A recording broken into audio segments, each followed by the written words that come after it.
It is a weekend, but this man is wearing a safari suit to honor the late founding father of Namibia.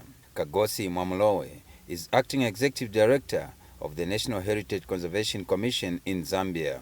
Kagosi Mwamulowe is well conversant with the places where Dr. Nuyoma played his hide and seek against the oppressors who were clearly after his life. Talking about Sam Nujoma and his SWAPO, they used Zambia as their base, and at some point their headquarters was here in Lusaka.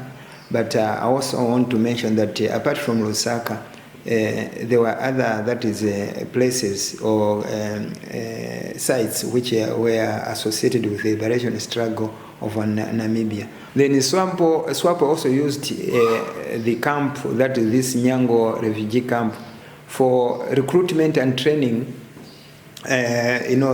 freedom fighters. And you also talk of Kongwa and later Nampundwe near Lusaka. Here there were some military training camps for SWAPO, and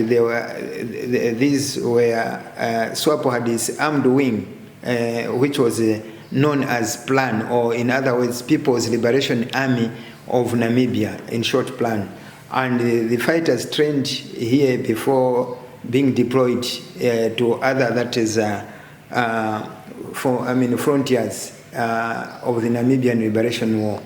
Then you also have, the Sesheke, that is the site in Sesheke near the western, that is in the western province near the border with Namibia. Meanwhile, leader of the opposition party of National Unity and Progress, or PNUP, Hyvie Hamundudu, plied his professional trade in Namibia for 9 years. Mr. Hamundudu is one of the founders of the International University of Namibia, IUM. He too has eulogized Dr. Nuyoma.